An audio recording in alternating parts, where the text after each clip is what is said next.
A show created by the fans, for the fans. We are your home for Ohio State football coverage all year long. The Scarlet and Gray Podcast, a Network 216 production. Live weekdays on the Network 216 YouTube channel. Send us all your questions and comments on Twitter at VSG_podcast. Now, here are your hosts, Tyler Johnson, Jordan Dalton, and Nick Leisure. Good evening, Buckeye Nation. Welcome to tonight's episode of the Scarlet and Gray Podcast. Another fun episode. Tyler Johnson, Jordan Dalton, Nick Leisure. Gentlemen, how are you doing on this snowy Tuesday evening? You're muted, JD. You're muted again, buddy. Sorry, I got a kid running around. I just want to make sure no one heard him screaming. But we had a couple days of kind of being able to digest this win and kind of sit on it, and I'm excited to talk about it. How are you, Nick? All I gotta say. It's right here. All I gotta say. Horns down, son. All right. Horns down. We walk in your trap and we take your trap. You know what I'm saying? Jerry World is ours, baby. Oh, my goodness. It's a great win, dude. Great dub. I'm excited to talk about it. Yeah, a lot of good things. Absolutely. There's plenty to talk about tonight. Of course, before we do, as a reminder, be sure to just drop a quick like on the video if you would. Subscribe if you are brand new to the channel. Every show is available not only on YouTube, but on Spotify and Apple Podcasts the next morning. So if you do miss the live show, make sure that you listen to us on any audio platform where you get your podcast. Also, send us any questions or comments you guys have tonight. We had a really good chat last week. A lot of good comments, a lot of good questions. So if you have any tonight, be sure to ask them in the chat. We really want to try and answer as many as we can. Before we recap Ohio State and Texas, just a reminder that the Scarlet and Gray Podcast is brought to you by Wedgewood Estates, 600 South Trimble Rd, Mansfield, locally family owned and operated for 27 years. Wedgewood Estates, the area's premier senior residential community. Find out more at wedgwoodseniorliving.com. That is wedgwoodseniorliving.com. And the link will be in the description as well for you to check them out.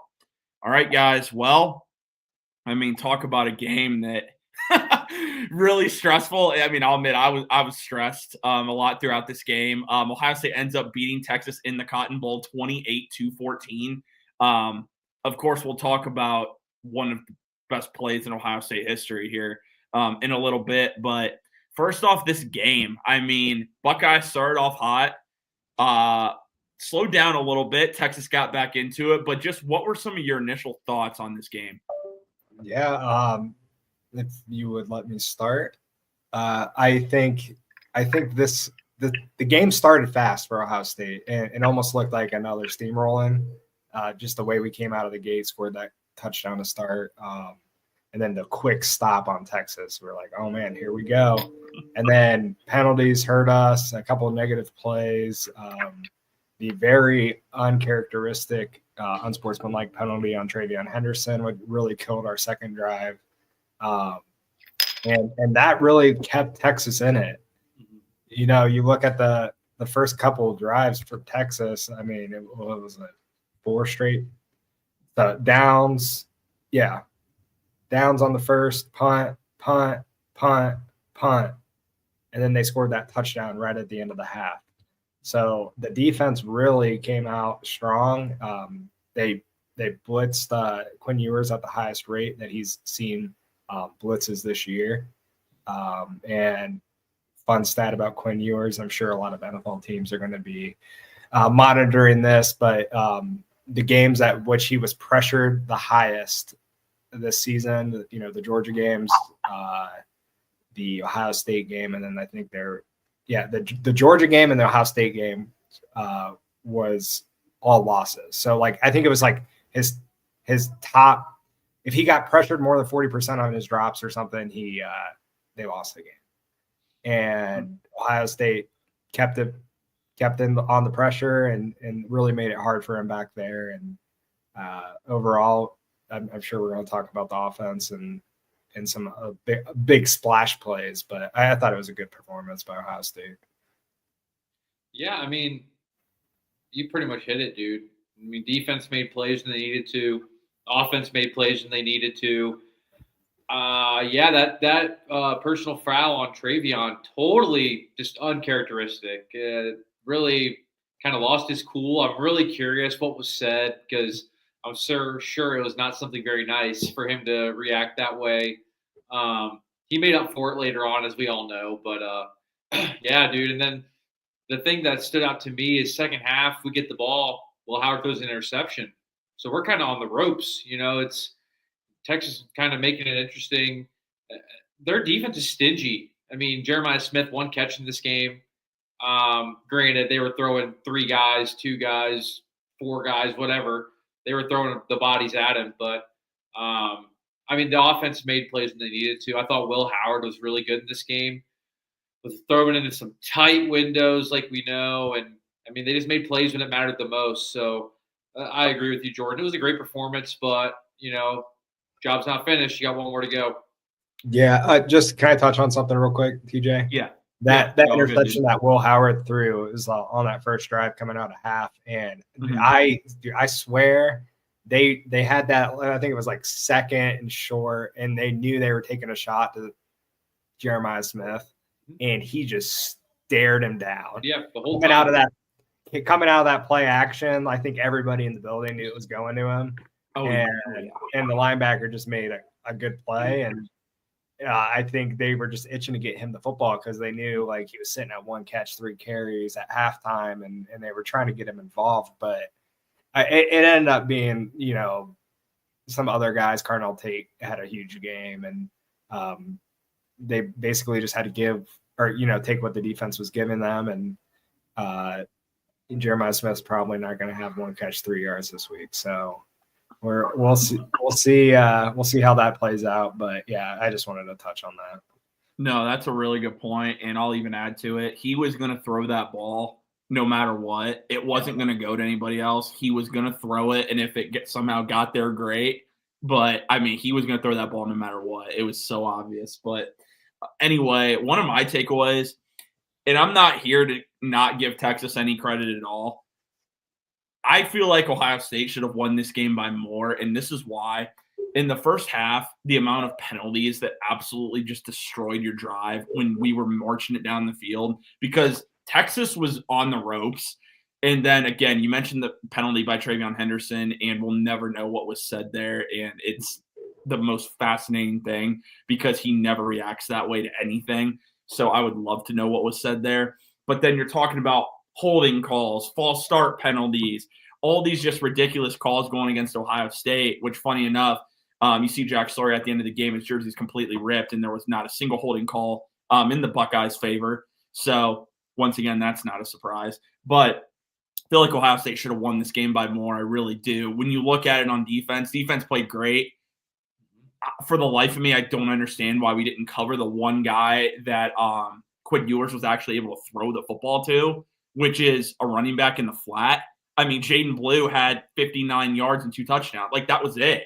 I mean, Matthew Golden was hurt in this game. Gunnar Helm had 1 long catch. Other than that, the running backs are the only guys in this offense that did anything. I mean, they combined for well over 100 yards almost.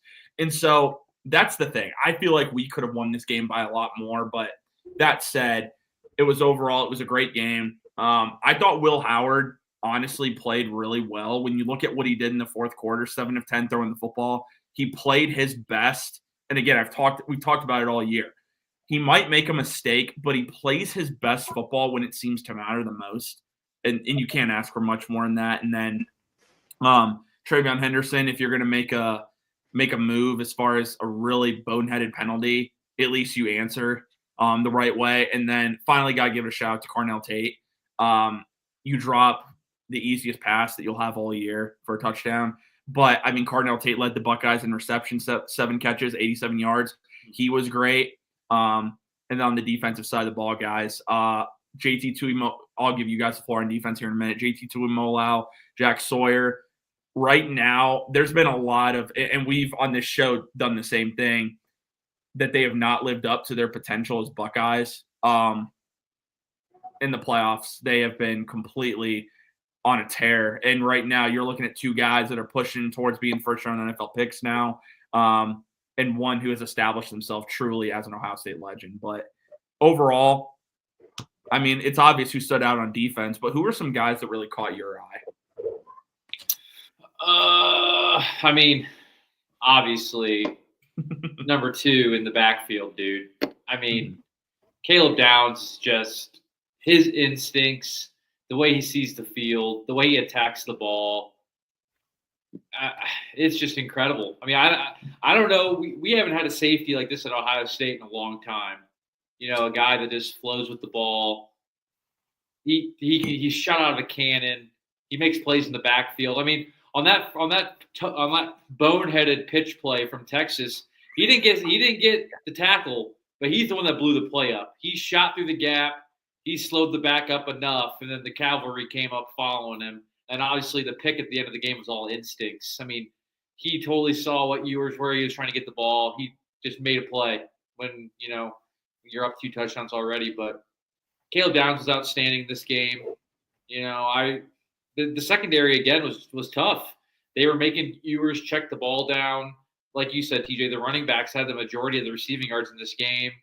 I thought Sonny Styles was really good in this game too. He laid a lick on Gunnar Helm.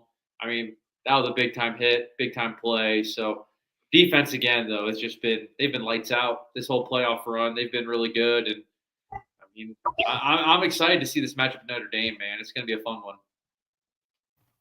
Yeah. And another Caleb Downs play, I think it was early in the game, on a wide receiver screen, he made a shoestring tackle that actually saved a touchdown. So he made a couple on Ryan Wingo. Yeah. And so he made a couple really big plays that don't really show up on the stat. He was definitely the standout. I mean, he's been a standout all year. And then Sonny Styles and Cody Simon really just have been playing great ball.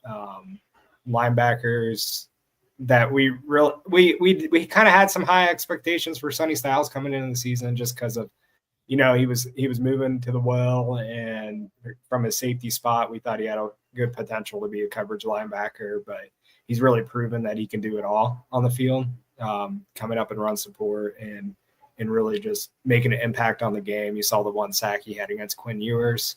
In this game, I believe he knocked the ball out on that play. I think he did. So. Yeah, and Ewers because Ewers lost one. Of course, he lost the one fumble. He did fumble one other time, but he recovered it. Yeah, and then there was another. The punt return that Caden Curry knocked out that just bounced right back up to the punt returner. There was quite a few. There were a couple plays that could have completely blown this game open, dude. Quite a few. But it ended up working out in Ohio State's favor. I think that those linebackers are just playing really good football, especially in the run game. And then we just are really restricting the big plays. I think we haven't really seen a ton in the playoff from anybody we played. Oregon didn't really have any. Texas had a few. Gunnar Helm had that big one that he ended up getting called back for pointing at Caleb Downs. What an idiot. Which was stupid, by the way. Like, I'm just going to say it. It's like, I understand. I know the rule. I know the rule, but I think it's dumb. I really do. It's sports, man. Like, I don't know. He wasn't even pointing at him, though. He was just pointing first down, and he just pushed Caleb Downs over. So it's like, I think he pointed at him, but I think it doesn't matter. I don't think I'm happy for the call, but I was like, dude, I thought I told my wife, I'm like, that's a dumb call. Yeah, like you can't. I just think it's ridiculous. Yeah, and then just moving on, the goal line stand there at the end of the game, really been the forte of Ohio State's defense this year, and they just came up with the biggest play of the decade with the Jack Sawyer strip sack for a touchdown. Biggest play of the decade for Ohio State football, and it's just been, my dad texted me yesterday. He's like, how many times have you watched that Jack Sawyer touchdown? I was like, probably 25 times at least.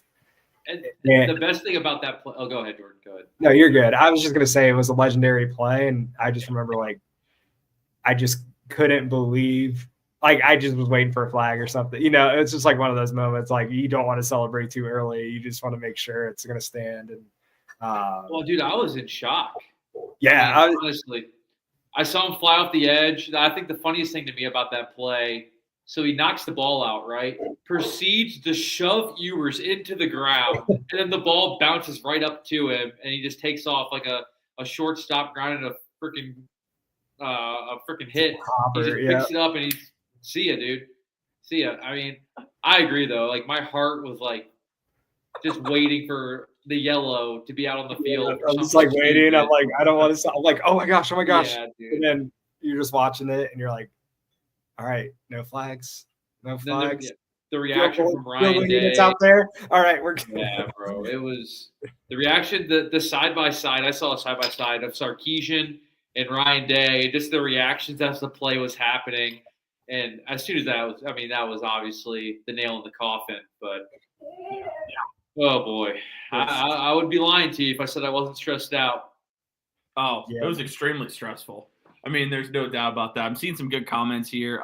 First off, I mentioned this about Quinn Ewert. Derek Glazier says, if his first read isn't open, he panics. That's been his mantra all year. If he cannot hit his first read, and we talked about in the pregame show, Nader, if the first read isn't there, he's in trouble. Like, he's got to have quick reads, and if not, he struggles. It's been the issue all year. And Running Ballman adds to that. He said, I am happy that Arch Manning was not a factor in this game. That's a fact. I'll say this. I don't know. We've seen it before. Now, again, mind you, it's been a while. We've seen Nick Saban in the middle of a game go from Jalen Hurts to a true freshman into a in the national championship game we saw. In the national championship game. You're in a situation where Arch has more experience than that. Quinn clearly has his limitations. And you don't even try and put Arch in more than one play, dude. It blows my mind. Can we touch on Arch real quick? I did not realize how big that kid is. Oh yeah, man. I mean, I saw him run onto the field. I'm like, holy crap, this dude is huge. Like, he is going to be a problem next season when we play them in the shoe week 1. Like, that is going to be – it's going to be insane. I'm already looking forward to that one. But, yeah, I didn't realize how big of a kid that dude is. And the fact that he has the last name of Manning and is actually mobile is wild to me. But, dude, seriously, like, if you're Sark, I mean, dude, why – you know clearly you need a spark, and you keep going to the guy that's – I mean, I don't know. I don't know why he did it. I'm kind of surprised, to be honest. I mean, maybe it shouldn't be. I really didn't think Ewers played that bad in this game, though. I mean, he was giving them. He was taking what the defense was giving him. I mean, there wasn't big shots down the field, and you got to think, bro. There was a couple times these Texas receivers. I don't know what the one guy was doing. He jumped in the air, kicked the ball. Like, what does this dude do? Just catch the ball and got a break there too. So, I thought Quinn. I thought he played really well. Obviously, the fumble at the end is the nail, and then the pick. But it's I thought he played really well, given the circumstances and what he was seeing with this defense. But, yeah, I mean, I don't know. I kind of agree, though. You got to get a spark and see what Arch can do. But I just thinking about the game and kind of recapping the momentum and everything. There was that point in the second quarter. It felt like we were dominating the game, especially on defense, and we just could not get points on the board to save our lives. And when they scored that touchdown on that wheel route to Blue, wide open, I think they caught Sonny looking in the backfield or something and hit him wide open in the end zone, and it tied the game up with 30 seconds or whatever it was. I was sick to my stomach, and I think I texted you guys, and I'm just like, how is this a tie game? It doesn't feel like it should be. No. And then the emotion of the very next play, Travion Henderson taking that screen pass to the house, 75 yards, very similar to the Through the Heart of the South run by Ezekiel Elliott, and just like the change in momentum going into half. Oh yeah. And I'm just like, we were able to take a breath, because like if we would have went into half 7-7, I'm not comfortable at all. Especially it was very similar to the Penn State Notre Dame game, where Penn State was kind of dominating. Notre Dame was able to score right before half and make it a 1-score game, and get a little bit of confidence going in. And I was like, man, this is the exact thing that played out last night. So I was really, really happy with the way that the offense responded with that touchdown. And then, they really put together a big boy drive at the end of the game to kind of get that 1-score lead, in which put Texas in a must-score position. So, well, I just like the fact that we were able to get some points before half, because it's like, okay, now you can double up. You're getting the ball after halftime. I mean, I know and then we throw the pick, which was like, seriously, guys, like you're keeping them in the game. But yeah, I can't say enough about 32. I mean, I know we're probably just going to transition into the offense here. Travion's been the spark this whole playoff run. I mean, he touches the ball, it's lightning in a bottle. That's all you can really say about him. He's been fun. Yeah, he's been so fun to watch, and truly, if only we could have had him healthy sophomore and junior year as well, because this man would have probably put up record numbers here. Getting to some more comments here. First off, Running Ballman says, since I probably will miss the pregame show, 42-21, Ohio State over Notre Dame.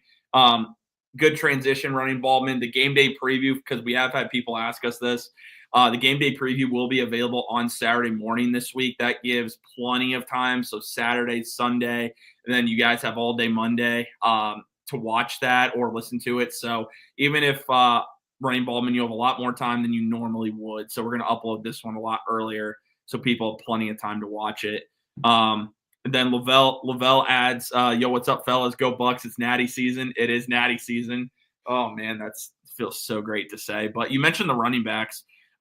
Derek Glazier says Judkins was a dog on some of his runs. See, that's the thing about Judkins. Like, I mean, he had 9 carries for 36 yards. He only averaged 4 yards a carry, but it just didn't seem like that. I mean, he had the 2 touchdowns, and he's just – dude, that man will just run you flat over. I mean, he is so much fun to watch. He does not care. He had that big block on the – yeah. Was it the Travion run? It was Travion. It was a jet sweep with Travion. Yeah, dude. Yeah, they were both in the backfield together, and he just destroyed that man. Well, and then like Travion like jukes another guy out, like finds a crease and picks up like 25. It's like, yeah, man, just get him the ball, please. Just get him the ball. Yeah, you have to. You have to find different ways, of course, to get Travion Henderson the ball, because he just, like you said, Nick, he is lightning in a bottle. This guy he had 7 touches in this game, 7, and well over 100 total yards and a touchdown. So you definitely have to find a way to give him the ball more. I'm going to be blunt here. I don't know if you guys felt this way. Before we had that screen pass for a touchdown, I was thinking to myself, this game plan is starting to remind me of what we saw against Michigan. It's a lot of, we're going to run it up the middle, okay? We're going to get stopped, and then we're going to have to throw. Again, it was early, but I started to see it a little bit. They started to get a little conservative. We weren't really running outside. We were doing a lot of just running right up the middle. And I'll admit, and then you had the penalties. I was like, man, I don't know. I didn't have a good feeling about it. Like, again, that screen pass changed everything now. To be honest, I fully thought we were about to take a knee and go to halftime. Oh, part of me really thought that. I'm like, we're about to just take this and go to the half and make adjustments at halftime and then come out and punch him in the mouth. But I'm very glad that that was not the case. And I mean, okay, I got a question for you guys. Do you think the intention of that screenplay was to score a 75-yard touchdown? Like, do you think that like they were just trying to set that up the whole first half and then they were going to blow it open at some point? I think that they were trying to see as many yards as they could get, potentially Travion get out of bounds, maybe get one, because I think we had some timeouts left, did we not? And then we might have had one. So in that scenario, you could do another pass out route, out of bounds. See And how we much had you get 30 on the screen. seconds. And see if you can throw a Hail Mary or get in field or attempt a 50-some yard field goal. I think that was the intention. Right. I mean, I don't think they figured at all that they were going to score a touchdown on that. It was just so perfectly executed. Oh, though. yeah. One of the offensive linemen running downfield in front of Trey was able to hit a Texas player with his left hand and then knock It was another. Hinsman. Was it Hinsman? It was Carson. Yeah, it was able to just spring the play loose, and Travion took it back like a punt. It was. I did not realize that Hinsman's got that old school face mask too, with the center bro. bar across the middle. Like I'm like, dude, that is so just old school rugged football. Like that is so sick. I did not realize that he had that until this past game. Like, yikes, dude, you're tough. It was absolutely incredible play. We'll talk about Jeremiah Smith in a minute because, I mean, we have to thank Jeremiah Smith. And Derek Glacier mentions congrats on the tweet blowing up. So I'm sure people in the chat, if you follow us on Twitter, Jeremiah Smith quoted us because we posted a picture of them bracketing him with 3 guys. And he he said crazy and laughed about it. So shout out to Jeremiah Smith. Thank you. 11 Warriors. Who else picked it up? Bleacher Report. Thank you all that decided to post that and make that public. That's just fantastic, especially for the show. So appreciate that. We even got a couple fact checks on it because it wasn't actually a triple team. Hey, it wasn't our picture. We were just reporting on the news, dude. Yeah, we just stole the picture with the credit, right? We put the credit on there. The credit, yeah, we did. Did credit them. Yeah, absolutely. But and then, to be fair, when you see the picture, people in the community notes were like, "Hold on, sir. Wait a second. Wait." And it's not under our picture though. So that's the nice part. It actually isn't under ours. It's under others that have posted it, but not ours. So we'll take it. But I think there were times where there were 3 guys with eyes towards Jeremiah Smith. 100%. Oh, yeah. 100%. Yeah. Oh, yeah. Maybe not that picture.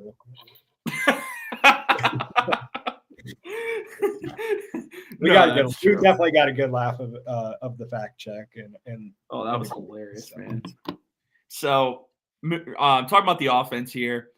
You look at the numbers. I mean, Will Howard, 289 yards, 1 touchdown, 1 pick, 8.8 yards per attempt. Obviously, a little bit on the lower end compared to what it's been for him this year. Jeremiah Smith, the 1 catch for 3 yards. I mean, I'll say this about Texas. They executed their game plan for what they wanted to do. They were not going to let Ohio State beat them deep. No matter what happens, they were not going to let anybody beat them deep. And I'll actually give them credit for it. I will. I'll give them credit for that. It's kind of funny when I see Texas accounts saying so-and-so shut down Jeremiah Smith. You didn't. You played a zone with 2 or 3 guys over him. So there's your shout out. Who I wish I had the account name. I'd actually mention them just for fun. But I mean, what do you guys think of Will Howard's performance in this game? Again, obviously not his best game. He did turn it over. I'll also say that man is tough as nails, playing with the biggest knot I've ever seen in a man's hand. And I know it's his non-throwing hand, but still to be able to get snaps and I mean, adrenaline's a hell of a drug, you know. I mean, when you're out there and you're playing for your brothers, dude, it doesn't matter, you know.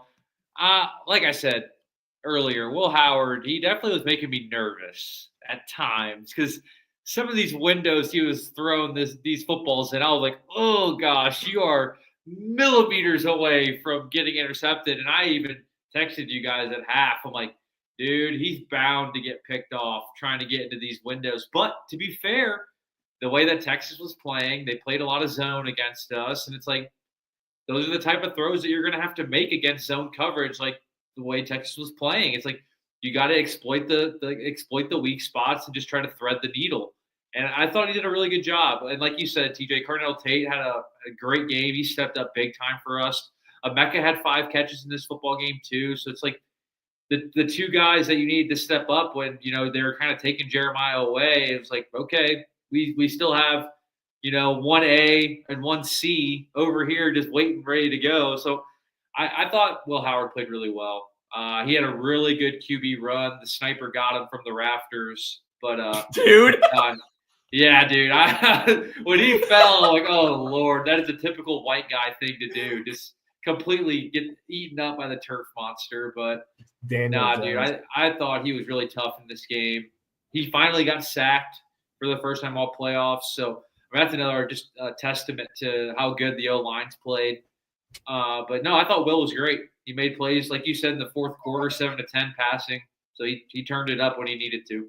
Real quick, I got to add to that getting snipered comment. One of my cousins texted me and said, how is it this man, every single time he has any bit of green grass, just automatically falls to the ground every time? It's unbelievable. Dude. It's really unbelievable. But I'm going to give a shout out.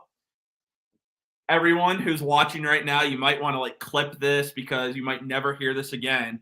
Shout out to G. Scott Jr., who came up big for the Buckeyes, 5 catches. Give that man his respect. Give that man his respect. The yardage totals don't stand out, 5 for 30. But that catch that he had on that third down where he fought for a couple extra yards and then gave Ohio State the opportunity for that Will Howard run on 4th down, he did it. So I thought G. Scott was really clutch in this game, and they found him in the little holes of this defense that, again, when you're in zone, you got to be able to just take what the defense gives you, short passes. So have to give him a shout out. Never thought I'd be doing that because I've been one of his biggest critics and always thought he shouldn't start. But G. Scott has come up big here the last couple of weeks, and especially against Texas. So absolutely have to give him a shout out because he completely deserves it. And with Will Howard, to me, the player I saw the first 2-3 weeks of the season compared to now, it's truly remarkable. I mean, you have a guy, his footwork looks better. He's clearly comfortable in the offense. He's confident in himself, too. I think that's a big thing with Will Howard. And you mentioned the tight windows, man. You know, what I saw, and as much as some of those passes did make you hold your breath, it's an NFL quarterback right there. I mean, he's throwing it in tight windows. He's throwing guys open, too. That's the other thing. There was a pass right before the Cardinal. I hate to mention it about Cardell Tate again.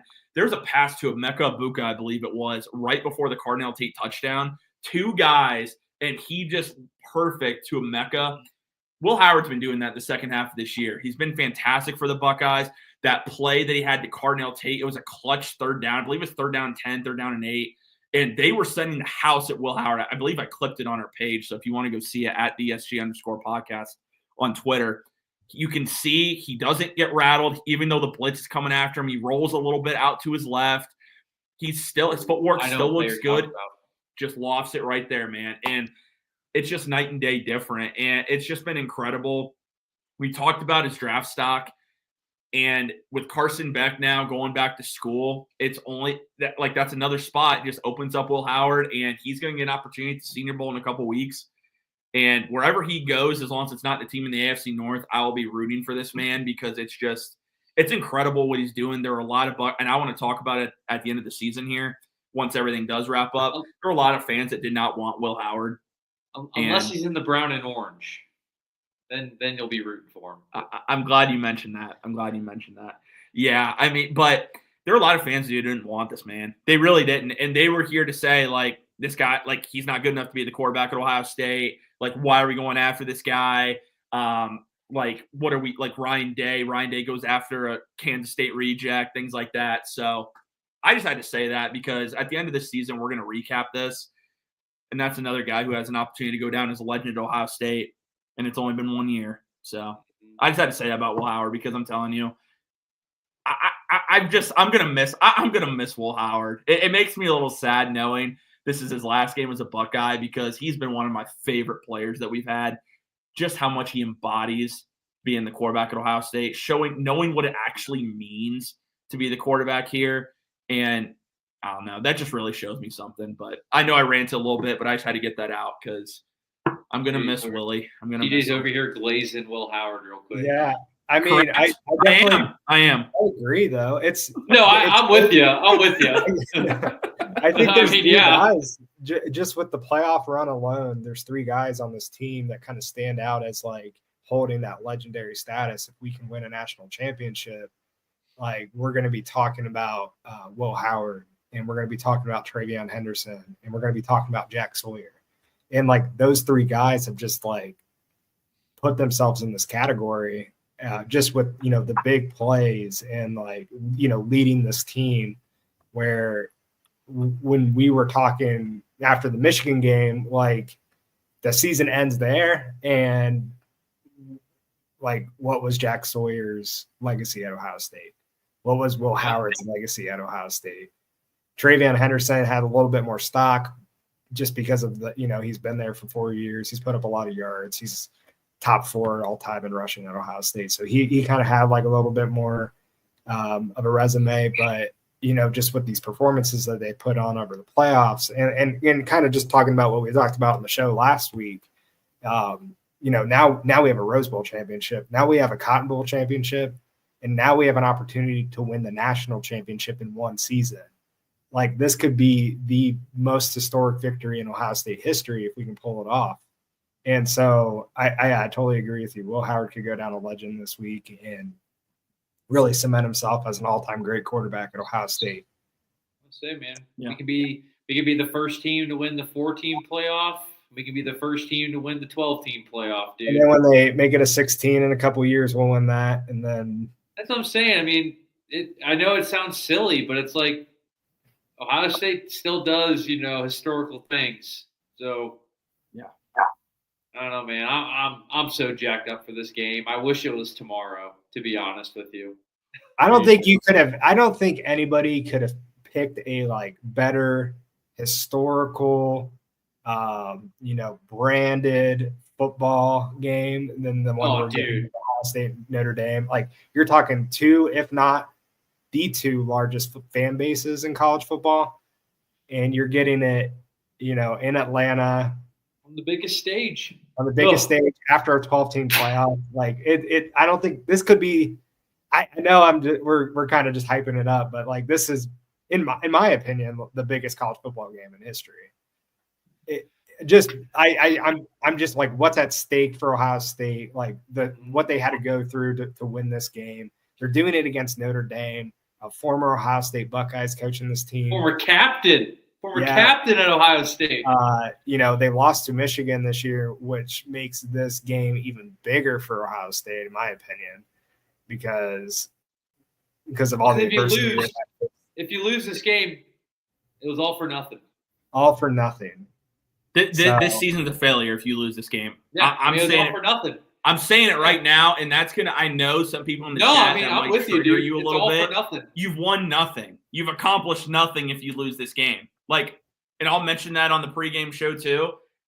You didn't beat Michigan. You didn't win a Big Ten title. You lost in the national championship. You failed. That's it. Bottom line. I'll say those are the 3 goals you put out every year. And you're 0 for 2 so far, dude. Yeah, have to get. I'll have a rebuttal for that. But Okay. All right. That'll be fun. No, what I want to do, and like this will be after this season, and of course depends on what happens. We're gonna go back and let's rank some of the quarterbacks. So it's gonna be a fun episode ranking quarterbacks in Ohio State history and seeing where Will Howard could potentially be in that. Nick, you have your face, but I'm telling you, you win a national championship at Ohio State. I mean, higher up than some of the other guys. I'm not getting into it yet.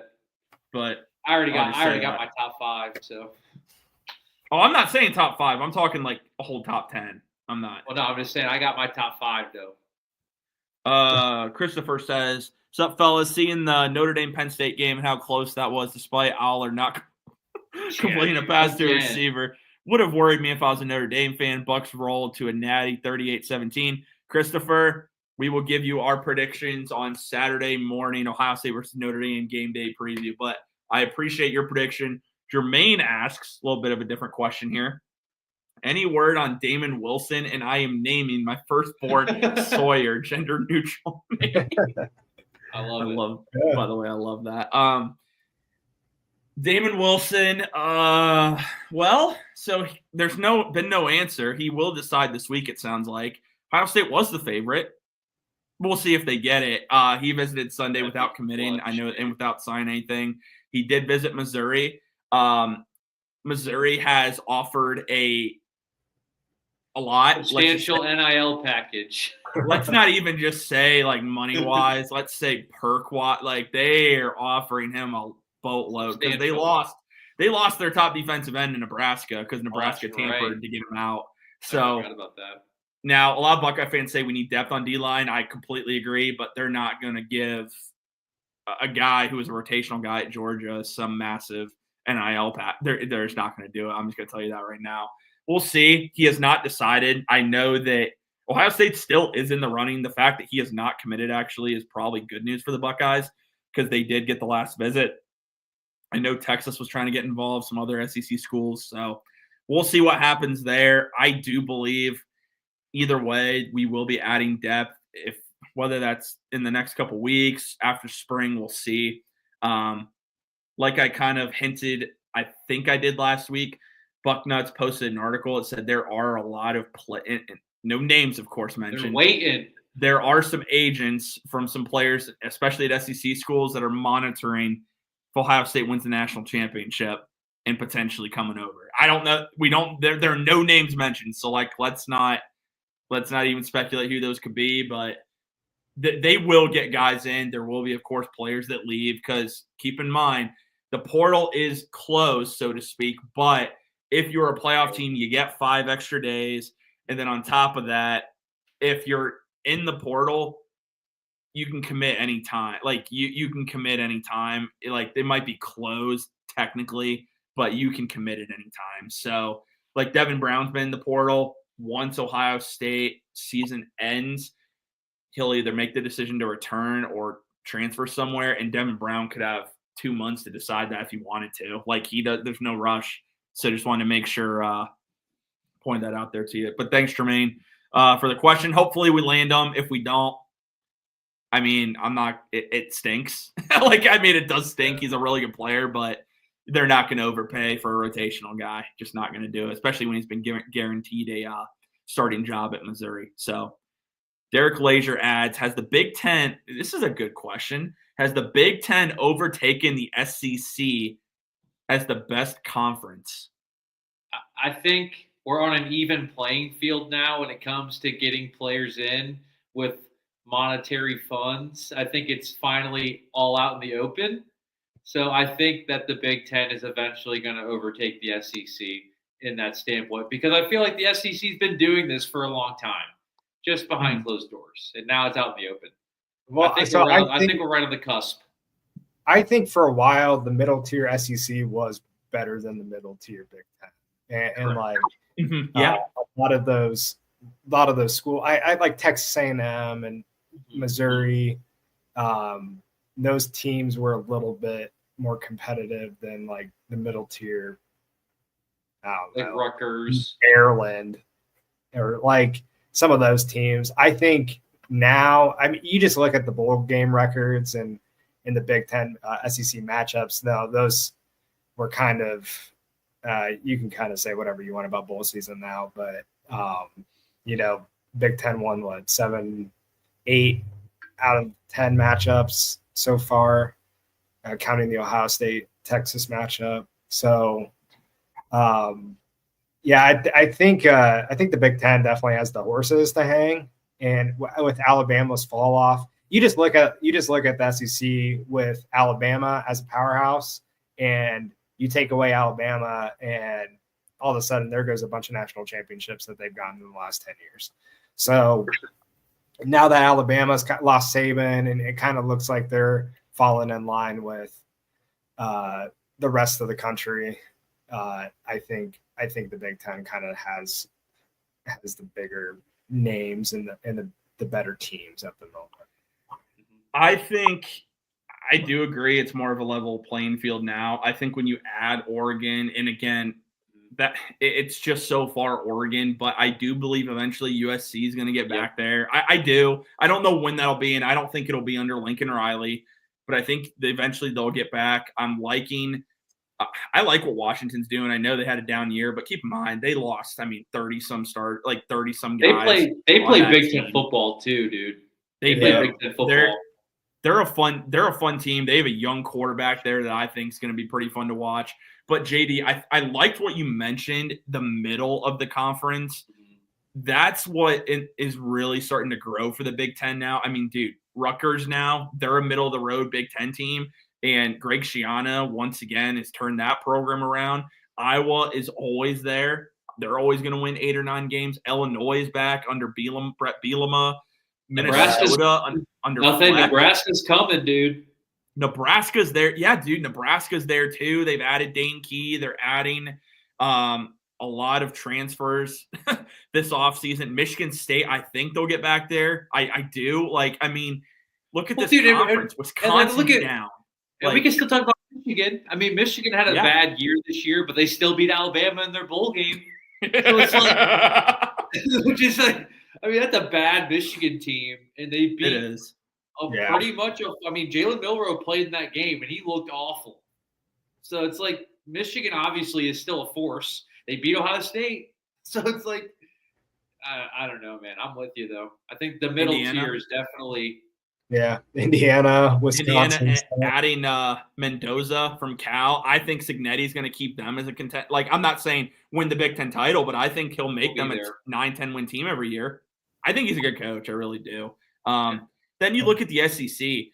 I will say the thing that the SEC has going for them, Vanderbilt kind of becoming a little bit relevant again. I know they only won 7 games, but a team in Nashville playing well, that's always good for them. I do think Oklahoma bounces back. I think Auburn does too. Florida, I think, ends up having a better year, especially with Lagway getting a full year. But their middle of the road was just so – I mean, those dudes the team just beat up on one another so much in that conference. And I think it hurts them. In the Big Ten, there seems to be 4 or 5 teams: Ohio State, Penn State, Oregon. It was Indiana this year, but normally Michigan. I mean – and then you have just some other middle-of-the-road Big Ten teams that kind of fight it out. So that's a good question. I think that's one to really look at when we preview the Big Ten next year, kind of look how it compares to some of the other conferences. But, no, I appreciate that question. Jermaine wants us to do this, so we're going to. So we're going to do this, he asks. Touch on the rumors that Quinn Ewers potentially can come to OSU. He doesn't grade out as a first-rounder or wait for the portal show. Well, one, we already had a portal show, so, I mean, we might do a spring one if it gets crazy, but we'll see. Regarding Quinn Ewers, the one thing that's interesting, not even from Ohio State perspective, just in his situation, he has by tomorrow to declare for the draft. I do believe. If I'm wrong on that, somebody comment, tweet me, whatever the case may be. If I'm wrong, I apologize. He's got to make a decision. So NFL or portal. And I will say this, if he goes to the portal, he's going to get a bag. And I know some Buckeye fans are wanting this. Dude, I'm good, dude. I don't want to do it. I'm good. Now I'll say this. I do believe if he comes here, I think he'd be very good because I think what Day and Chip Kelly have proven, Will Howard has some bad tendencies coming out of Kansas State. And since he has come to Ohio State, they have made that guy, they've improved his draft stock tremendously and put him firmly on the NFL radar. I think with Ewers, they could do the same thing. But the thing I don't like about Ewers is I just don't think he's a good fit here. I know that sounds crazy considering the head coach that recruited him is here, but I just don't think he's a good fit for Chip Kelly's offense. I don't. I think he's just too injury prone. I mean, honestly, I feel like he's just not available all the time. Mm-hmm. And that hurts, and because we don't, I mean, I think honestly, man, and I know we'll talk about this in the offseason too. You just got to roll with Sayin. I mean, that's what has to happen. So in my head, and this could just this could be me just generalizing everything, but in my head, Quinn Ewers is an older Julian Sayin. Just with more experience. So, number 1 quarterback coming out of high school, very similar styles, not mobile, but not mobile enough to run for 100 yards in a game, but, can get out of the pocket, throw on the run. I will say Ewers is a gunslinger. You're right. He does swing it. They both they have really good arms. They're kind of undersized, but they can throw the ball really well. So for me, it's just I would roll with Sayin, honestly. Yeah, I think eventually you just got to roll with the young guy, because if not, they're going to leave. Yeah. Like, if you don't roll with your young guy that you brought in, they're just going to leave, and you're going to be scrambling, or you're going to have to start Tavian.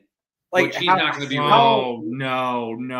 That's what I'm saying. No. It's like, how long of a streak do you think it is where we bring in an experienced guy every single season? Like, I don't think there's going to be a Will Howard every year that this team's going to try to bring in. Let me say this, okay?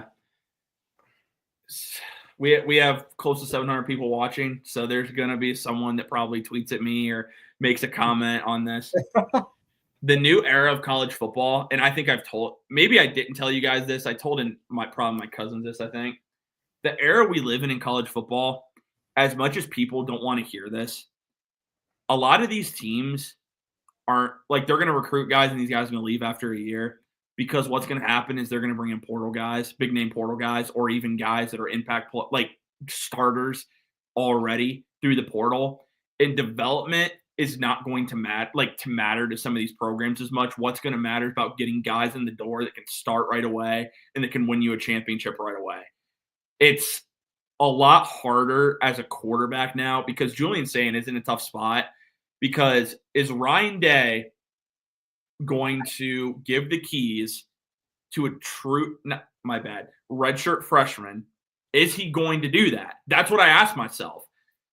I just don't know. And that's the one thing, even though I'm not a huge Ewers guy, if he goes in the portal, call me crazy, I think he would end up a Buckeye. And I hate saying that. I'm telling you, dude. I want to give. It's just gonna be a reoccurring cycle where we just keep screwing over young talent, and we're never gonna know because watch, dude, if we let Sayin walk, he's gonna come out and be a superstar somewhere else, and we're gonna be like, well, there's 2 years wasted, and we're not gonna have him on our team. Correct. Or it's the chance you take, man. It's hate rough. That.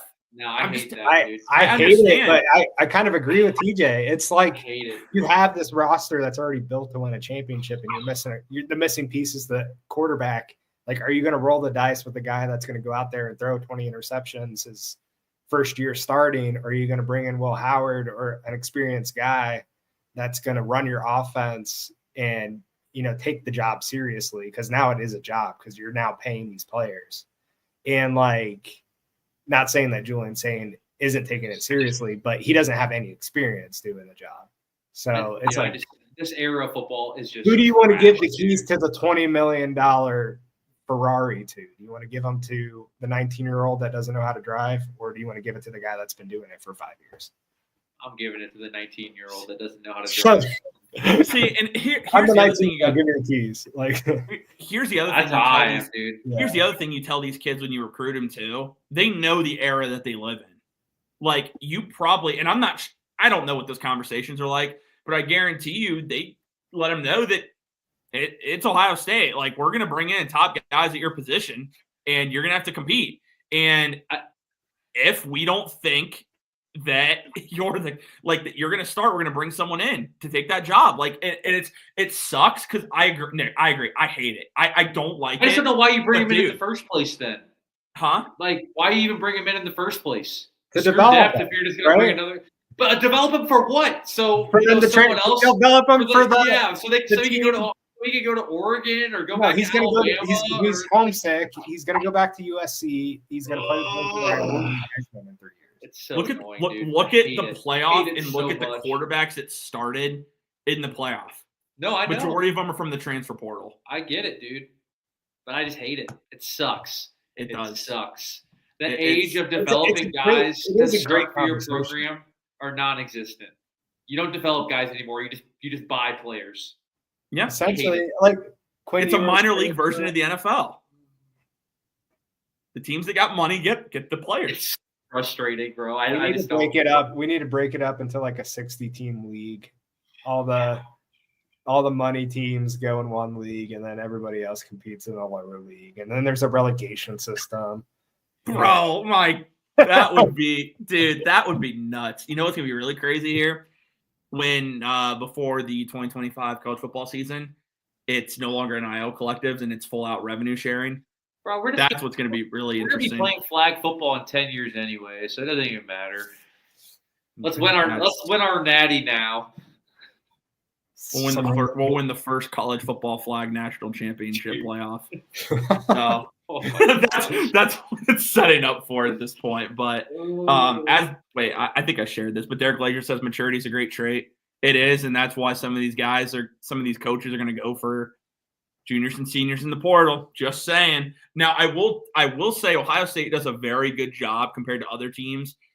Max Clare, for instance, the tight end out of Purdue, I believe he'll have 1 year of eligibility, but they try and get guys that have 2 years or so at positions that they do believe are needs. Now, on the offensive line, that was a train wreck colossal when it comes to recruitment, that you had to go in and bring multiple guys and still need to bring in probably another guy or two. But I'd say for the most part, I mean, Will Howard's the transfer we brought in. I mean, Fields, but he wasn't in the transfer portal era.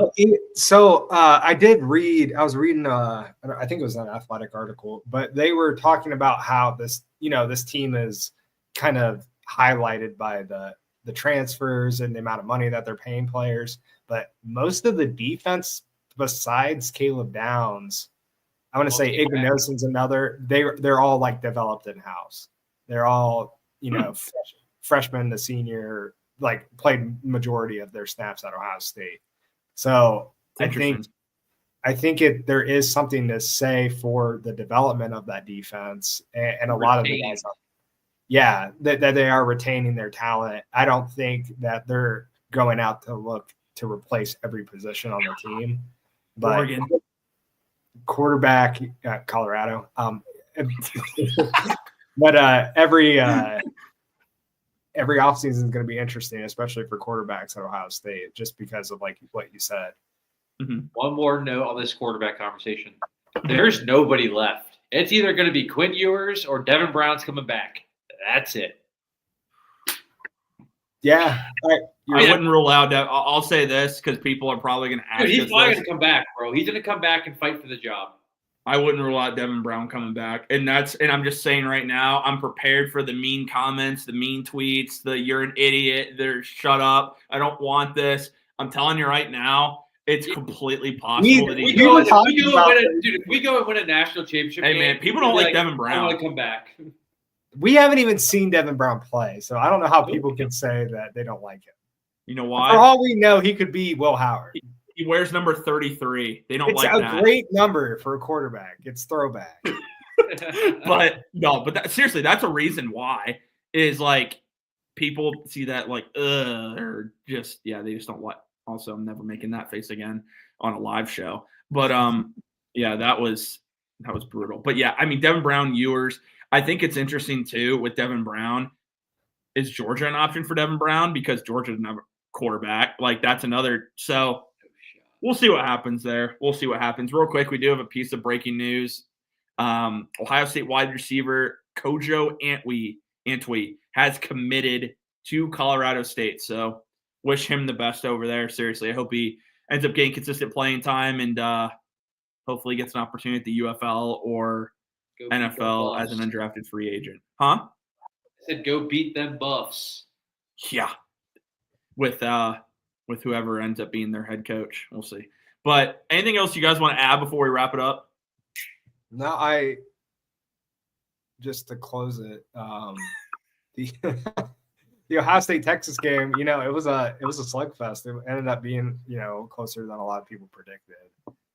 Even though we covered the spread, thanks to Jack Sawyer. Shout out Jack Sawyer. It was very, very tight until the very end. And, I'm glad we won and we're headed to the national championship. I honestly did not think this would be a possibility for this team after that in-person Michigan loss that we saw. But I'm ready for Notre Dame and ready to beat the Irish. So go ahead, Nick.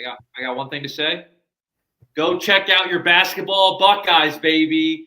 9:00 tip-off at Wisconsin. Go check them out. They're starting to play better, man. They're healthy. Please win. They're starting to play better. Peachy Johnson's still just away from the team, which really is a bummer because I'm sure we paid There's a rumor he might not be back. Yeah, probably not. But you know what? They're playing good ball. Go check them out. Go watch them. 9:00 tip-off on Peacock. Aaron Bradshaw. Peacock? Did you say on Peacock? Peacock. Okay. 774 people watching. First off, thank you all that are watching tonight. Dude, go over. Come on. It's in the link. It's on our profile. Just click on YouTube. Just like this video. It's very easy. Doesn't cost you a dime. Okay. Watching us costs you absolutely nothing. So go like it.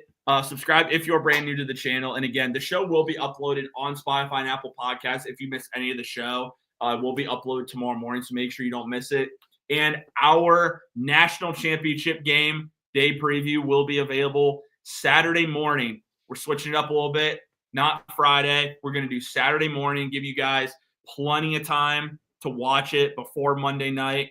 But yeah, that'll be available, like I said, all audio platforms on YouTube. So make sure you don't miss it. Again, drop a like, subscribe if you are brand new to the channel. And before we let you go, just a reminder, Scarlet and Gray Podcast is brought to you by Wedgewood Estates in Mansfield, 600 South Trimble Road, locally family owned and operated for 27 years. Wedgewood Estates, the area's premier senior residential community. Find out more at wedgwoodseniorliving.com. That's wedgwoodseniorliving.com. Link will be in the description for you. Check them out. We will talk to you guys all very soon. As always, go Buckeyes.